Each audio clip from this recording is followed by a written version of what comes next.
What's up there, guys? Thanks for tuning in. This is Rick.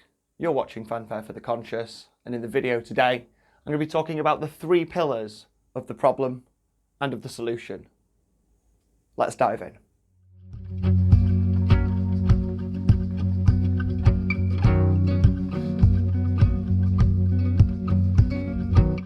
So first of all, let me say a huge thanks to all of you who have come over to this channel from the wonderful Authentic podcast done by Henna Maria. Thanks again, Henna, for taking the time to have a discussion with me and giving me the opportunity to get my message out to a greater audience. Very much appreciated. Any of you who haven't seen Henna Maria's channel, please go and check it out on YouTube. She's a wonderful spiritual being who has got a great drive to make a difference in the world and very much deserves your attention if you're willing to give it to her. However, getting into the subject of the video today, this is what I've called the three pillars. And I've called it the three pillars for a very important reason, because I want to try and make the problem and the solution as simple as possible for everybody so that they can understand exactly why this change of system is going to work in freeing us from the tyranny under which we're all living right now. So I'm going to start by just discussing the system of legalized slavery and the three pillars which support that system, and then we're going to move over to the three pillars of lawful living and how they will support a brand new system in which we can all live freely and express ourselves truly. So there are three major factors which help to support the system of legalized slavery, and these are the pillars that we need to individually knock out. Whenever you're trying to demolish a structure, sure, you can go in there with a hammer and start whacking at things and breaking things, and eventually the whole thing will going to fall down. But more than likely, you're going to be inside it when that happens, and well, nobody wants to be inside a building when it's collapsing, unless, of course, you're the firefighters on 9/11, in which case you can just walk out at the end from underneath those millions of tons of rubble. But that's a story for another day. So we need to very strategically take out these three pillars in order to bring the system down and replace them with our own pillars in order that this whole mess, this infrastructure and all of the sort of technology and systems that are in place don't then collapse on top of us, to allow us to then rebuild all of that in our own image. So the three pillars here are the legal strawman, the debt-based economy, and passivity of humanity. So let's talk about the legal strawman first. Now, the legal strawman defines people as being assets, and it is this legal strawman which co-opts you into the system of legalities, of statutes and acts of parliament. It makes you subservient to the corporate world and allows them to impose their own rules and their own laws on your sovereign living being, which is attached to the legal strawman and therefore to the legal system. So that's the first pillar that we need to remove, and we do this by reclaiming our lawful trading names from the state and conferring them back into land and soil law.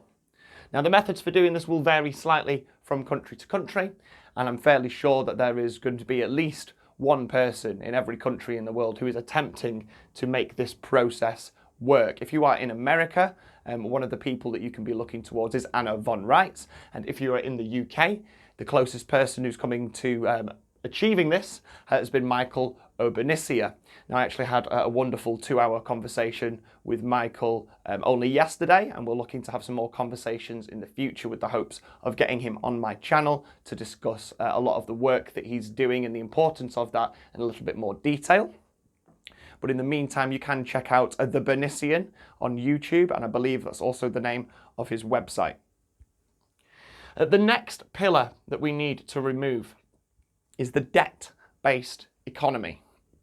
Now, the debt-based economy creates currency via usury, and usury is interest. Now, the idea of taking more from somebody than you gave them in the first place is exactly the opposite to the essence of balance. Now, I can understand the idea of somebody who has worked hard for their money, perhaps wanting a little bit more back out of their investment. That is, a perfectly reasonable standpoint to take. But the problem comes when this currency is not actually attached to real assets or to real work, real time. Because then the person who is creating that currency is actually taking no risk by loaning it to you, because they're not actually loaning anything. They never had it in the first place. The final pillar of the legalized slavery system is this passivity. And this relies on the inaction of the people and assumption of authority over you. We come back to the legal strawman and what I discussed a little bit in the video with Hannah Maria. Again, if you've not seen that, I'll provide a link up above so you can go and have a little look at the conversation that we shared around this subject. But what they do is they assume ownership of your legal trading name. They've never asked you for it. You've never willingly signed it over, in fully informed consent, but they assume, based on maritime law, their authority over this. And it is up to the people themselves to refute that. Again, tying back into this idea of passivity. If you do nothing, then this straw man, this legal trading name, remains under the ownership of the corporate governance system of which we're all a part. The debt-based economy here it has been co-opted. The debt-based economy has co-opted our trade, our lawful good works, and poisoned them with its system of usury. Now, trade is the lifeblood of a civilized society, and it is what allows people to work together to achieve common goals and allows people to support each other in a mutual manner.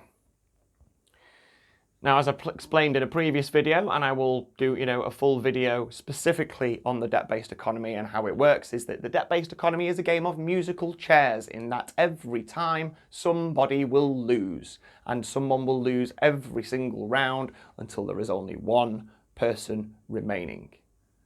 And I think anybody with a little bit of common sense can see how that is destructive by its very nature. Finally, again, we'll come back to passivity. The reason that the people who are in control of the world right now have been able to gain control has simply been through the inaction of the general populace, of we, the people. All that needs to happen for us to remove this final pillar is to stop being passive, to stop being lazy, to stop waiting for somebody else to make changes for us. We need to do it ourselves. We need to use positive action to organise ourselves in the absence of a legitimate organisational government system. So those are those three pillars of the legalised slavery system.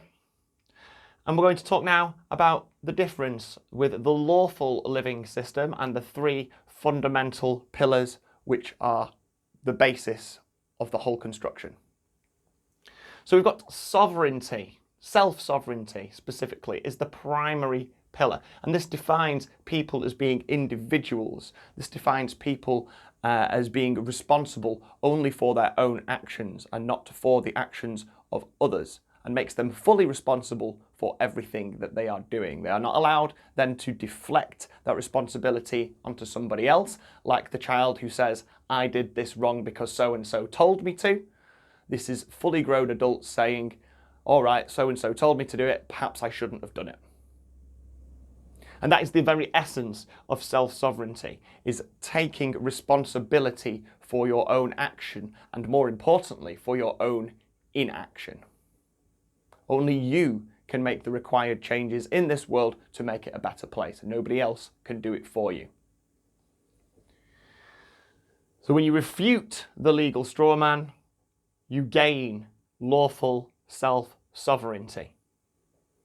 That pillar is removed and replaced with this pillar. The second pillar of the lawful living system is credit-based economy, not debt-based economy, credit-based economy. And there, in that system, currency is created by our labour and only by our own labour. There is no usury attached to it. Nobody is lending you money, which you then create with your own good works and then pay them more than they lent you in the first place. That money is created directly by you and the labours which you engage in order to create productivity in the world. The final pillar of the lawful living system is action, in opposition to passivity, and it relies on the personal responsibility and self-organisation of the people of the world. Again, coming back to this idea of passivity, the reason the parasites have been able to organise and assert themselves over us as lawful living beings is simply because we have not taken our personal responsibility and have not self-organised. If we have our own self-organising system, then we don't need the organisation of the parasites, the bullies and the pirates and the thieves, the parasites which are running this world, which have only been able to do so because of our passivity to it.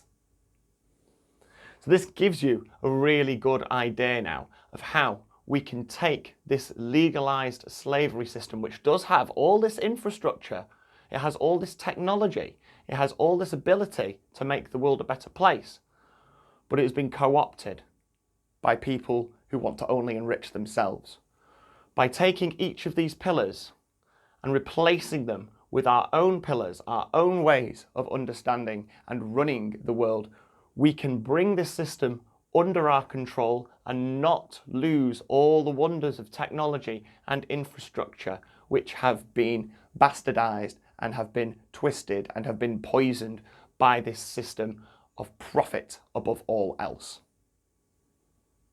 If we're going to bring the system down, then we need to have our own system in place to replace it. If we do not do that, then we lose all the infrastructure, we lose all the hard work, we lose all the efforts that have been put in by real people who have been enslaved by this system of debt and passivity and the legal strawman.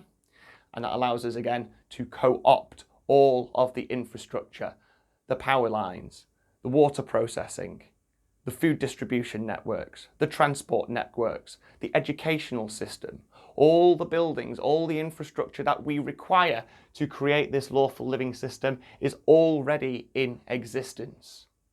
It is already in existence on the sovereign soil land on which we live, and the land is where we acquire our lawful system from.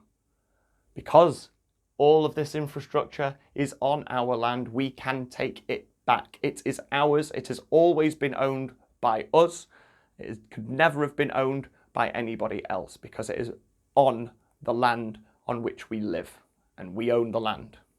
If you like what I've had to say today, please don't forget to hit the like and the subscribe button to hear more from me just like this. If you hit that notification bell, you can be sure to be kept up to date with all my latest uploads. And I would love to see any of you come and join me on lawfulbank.com. Lawfulbank.com is a lawful knowledge bank and bank of legitimate human beings who have accepted their own responsibility for the way the world works. The people on Lawful Bank are self-organising, the people on Lawful Bank are self-creating, and the people on Lawful Bank are self-sovereign. Think of it as a lawful Facebook, a lawful Twitter, a lawful forum and information sharing centre.